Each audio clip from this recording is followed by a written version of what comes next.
Hello दोस्तों, आप सभी को गुलाब जामुन जैसी मीठी मीठी नमस्कार। और उसी के साथ आप लोगों का स्वागत है मार्केट के पैचअप या ब्रेकअप शो में।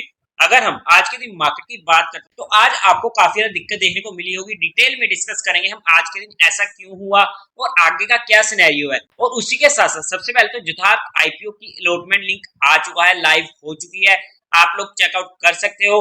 वहां पर पर्सनली मैं अगर अपनी बात करूं तो मुझे एक भी लोट अलॉट नहीं हुआ है।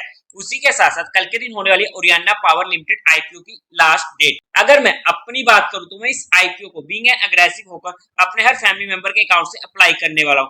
अगर बाय चांस एचएनआई कैटेगरी और क्वालिफाइड में 150x से कम का सब्सक्रिप्शन मुझे देखने को मिलता है तो वहां पर मैं कुछ नामों से अप्लाई करूंगा, अदरवाइज अपने हर फैमिली मेंबर के अकाउंट से अप्लाई करने वाला हूं। लेकिन ये मेरा पर्सनल डिसीजन था जो मैंने आप लोगों के साथ एजुकेशन और पर्पस डिस्कस किया है।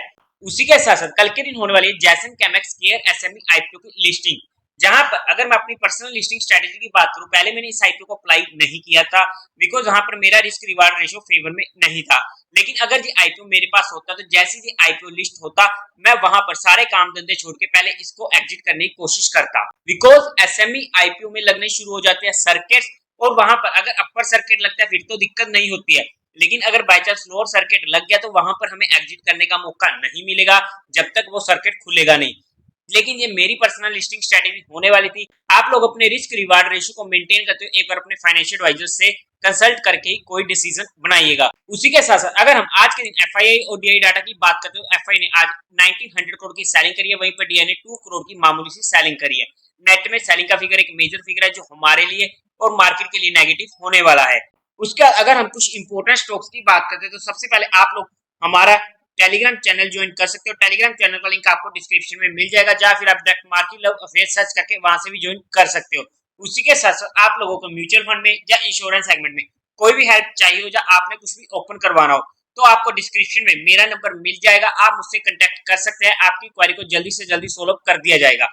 अब सबसे पहले अगर हम इंपोर्टेंट स्टॉक्स की बात करते हैं तो रिलायंस, अगर हम रिलायंस में इंपोर्टेंट स्पोर्ट की बात करें तो वो हमें मिलेगी 2375 के पास, जहां पर इसकी 50 की मूविंग एवरेज होने वाली है।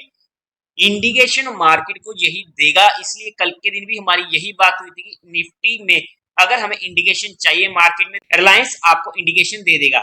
लेकिन उसी के साथ साथ सेकंड स्टॉक हमारे पास होने वाला है एबीबी इंडिया।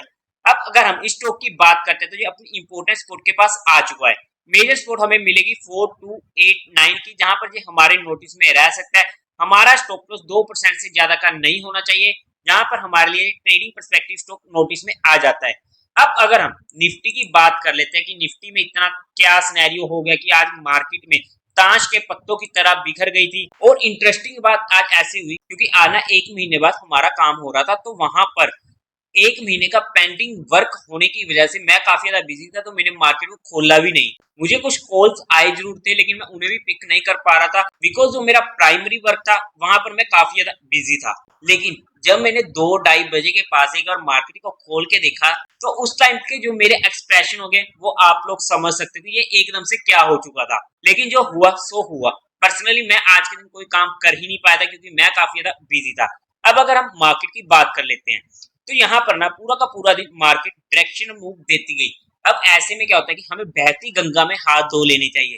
जहां पर जब डायरेक्शनल मूव आ रही हो, न्यूज आई थी कि फिच जो क्रेडिट एजेंसी है उसने यूएस को डाउनग्रेड कर दिया है, जो मार्केट के लिए नेगेटिव न्यूज थी यूएस के लिए। और यूएस एक फादर होने वाला है सभी मार्केट्स का, और वहां पर यूएस पे जो इफेक्ट पड़ेगा उसकी वजह से ऑल ओवर द वर्ल्ड आज के दिन सारी वर्ल्ड की मार्केट गिरी हुई थी, तो वहां पर हमारे इंडिया में भी इसका इफेक्ट होना था।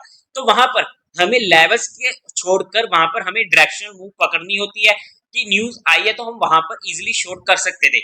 ये हमारे लिए एक एडिशनल स्ट्रेटेजी हो जाती है क्योंकि ऐसी स्ट्रेटेजी हमें कभी कभी ही देखने को मिलती है, हमेशा ऐसा नहीं होता। 4-5 महीनों में ही कभी कभार ऐसा हमें देखने को मिलता है, कोई ना कोई न्यूज ऐसी आ जाती है जहां पर हमें अल्ट्रा शॉर्ट टर्म का इफेक्ट देखने को मिल जाता है। लेकिन अब अगर हम आगे की बात करते हैं, सबसे पहले आज की मार्केट के ना कुछ पॉजिटिव पॉइंट्स को डिस्कस कर लेते हैं। सबसे पहला पॉइंट, आज के दिन मार्केट गिरी जरूर है लेकिन वॉल्यूम डिस्ट्रीब्यूशन डे काउंट नहीं होगा क्योंकि आज के दिन के वॉल्यूम्स कल के दिन के वॉल्यूम से कम थे, जो हमारे लिए पॉजिटिव पॉइंट हो जाता है।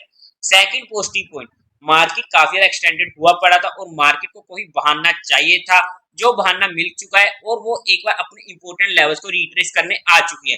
देखो अगर मार्केट को गिरना था ना तो एकदम से ही गिरना था, और ये बात हमने काफी बार पहले भी करी है कि मार्केट जब भी गिरेगी ऐसे नहीं गिरेगी कि 50-60 पॉइंट में गिर रही हूँ, वहां पर बाइंग तो आएगी ही, लेकिन अगर गिरना है तो एकदम से गिरना पड़ेगा, और वो दिन आज का दिन हो चुका था। और आपको याद होगी जहां पर हमने अपनी पोजीशन को ट्रेल करने की बात करी थी वो था 19,400 का लेवल, और वहीं से मार्केट पलटी और हमें एक डेड कैट बाउंस, ये हमारे लिए डेड कैट बाउंस ही होने वाला है, इस चीज को समझ लीजिएगा। जहां पर हम मार्केट में रिवर्सल आ चुका है ये नहीं बोलेंगे, क्या मार्केट वीक हो गई है, ऐसा भी नहीं है, बिकॉज जहां पर मार्केट में थोड़ी सी एक न्यूज की वजह से अल्ट्रा शॉर्ट टर्म इफेक्ट पड़ेगा, दैट्स ओके। लेकिन अब अगर हम कल के लिए लेवल्स की बात करें, सबसे पहले तो कल के दिन होने वाली है एक्सपायरी, तो वहां पर भी हमें एक अच्छा मूवमेंट देखने को मिल सकता है आज की मार्केट को देखते हुए। और अगर हमें एक ही साइड का डायरेक्शन देखते हुए मिला तो वहां पर फिर से बहती गंगा में हाथ धो लीजिएगा, लेकिन एक मेजर मूव हमको आज के दिन मिल चुके हैं, तो इस चीज को हमें समझना पड़ेगा। कल के दिन बेस्ट होगा अगर कभी भी ऑप्शन चेंज में कॉल सेलर या पुट सेलर ट्रैप होते तो वहां पर हमारे लिए अच्छा मोमेंटम आ सकता है, स्पेशली अगर कॉल सेलर ट्रैप होना शुरू हो गए 1-2 बजे के पास, तो हमें वहां पर अप साइड की एक अच्छी मूवमेंट देखने को मिल सकती है, तो हमारा वहां पर ध्यान रहेगा। क्योंकि 2-3 दिनों तक 1 महीने का जो काम पेंडिंग था वो वहां पर ज्यादा बिजी रहूंगा, लेकिन मैं बीच में मार्केट को ट्रैक करने की कोशिश करूँ, अगर मुझे मार्केट में कुछ इंटरेस्टिंग होते हुए देखने को मिला तो मैं आप लोगों को अपडेट कर दूंगा। अगर हम इमीडिएट सपोर्ट की बात करते हैं तो जो आज के दिन का इसने लो बनाया है ना वो हमारे लिए इमीडिएट सपोर्ट होने वाला है 19,420 का। अगर मार्केट को इसके नीचे जाती है और 15 मिनट भी सस्टेन कर जाते तो इमीडिएट हमें नीचे की साइड की मूवमेंट देखने को मिल सकती है, तो यहाँ पर हमारा ध्यान रह सकता है। और उसी के साथ साथ अगर हम बात करते हैं ये लेवल, अगर इस लेवल को मार्केट क्रॉस करके ऊपर की साइड 1 घंटा एटलीस्ट, जहां पर 1 घंटा बोल रहा हूँ यहाँ पर मैं 15 मिनट की बात कर रहा हूँ, इस चीज को समझ लीजिएगा, क्योंकि वहां पर रिवर्सल के चांसेस के लिए कॉल सेलर्स को ट्रैप होना जरूरी है और वहां पर पुट सेलर्स का आना भी जरूरी है। अगर वो आ जाते हैं तो उसके लिए हमें टाइम देना पड़ेगा, तो इस चीज को हमें समझना पड़ेगा कि अगर इसके ऊपर 1 घंटा सस्टेन करती है तभी हमें वहां पर अपसाइड की मूवमेंट मिलेगी, और अगर इसके नीचे 15 मिनट भी रुक जाती है, मार्केट सस्टेन कर जाते तो हमें एक नीचे की साइड की मूवमेंट मिलेगी। लेकिन सबसे इंपॉर्टेंट बात आज के दिन मार्केट में हमेशा याद रखिएगा, क्योंकि जब भी ऐसा दिन आता है तो काफी लोगों के तो मजे हो जाते, लेकिन कुछ लोगों का पोर्टफोलियो पूरा का पूरा जीरो हो जाता है, क्योंकि वो सोचते हैं कि मार्केट कितना ही गिरा है और कितना ही गिर जाएगा, जब मार्केट कितना ही बढ़ा है और कितना ही बढ़ जाएगा। और जो हमारा स्टॉप लॉस होता है, हम जनरली 30 पॉइंट का स्टॉप लॉस लेते हैं और वो हमारा मैक्सिमम स्टॉप लॉस 40 पॉइंट तक चला जाता है। अगर हमने यहाँ पर कहीं पर भी कॉल में एंट्री बनाई है तो हमारा स्टॉप लॉस 30 से 40 पॉइंट का हो चुका था, हमें उसकी रिस्पेक्ट करनी पड़ेगी। और अगर हमने नहीं लिया तो हमें आज के दिन काफी ज्यादा दिक्कत देखने को मिली होगी और वहां पर हमारा पूरा का पूरा प्रीमियम खत्म हो चुका होगा।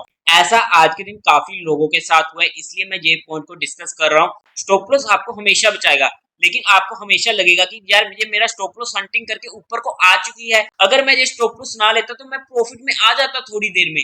लेकिन 1-2 जगह ऐसी होगी जहां पर अगर आपने स्टॉप लॉस नहीं लिया तो वो पूरा का पूरा जीरो कर जाएगा, जैसे कि वो आज का दिन था। इसलिए कहता हूँ कि स्टॉप लॉस आपको ऐसे टाइम पर बचाता है जहां पर आपको उसकी सबसे ज्यादा जरूरत है। अब अगर हम इंश्योरेंस करवाते हैं, उसका प्रीमियम देते हैं, तो क्या हमें हर साल इंश्योरेंस के लिए हम हॉस्पिटल में एडमिट हो जाएंगे? जी हमारा तो प्रीमियम दिया हुआ है, हमारा तो इलाज करो, हमारा तो ऑपरेशन करो। नहीं, वो हमें तब काम आएगा जब हम सीरियसली हेल्थ इश्यू में फंसेंगे, तो वहां पर वो चीज हमको बचाएगी। और उसी तरीके से स्टॉप लॉस होने वाला है, उसकी वैल्यू को समझ लीजिएगा। तो आई होप कि आप लोगों के जहां पर काफी ज्यादा डाउट्स क्लियर हो चुके होंगे। तो देवी और सज्जनों, उम्मीद है आप लोगों को ये वीडियो अच्छी लगी होगी, तो इस वीडियो को लाइक कीजिएगा, शेयर कीजिएगा और साथ ही साथ चैनल को सब्सक्राइब करें। हर हर महादेव।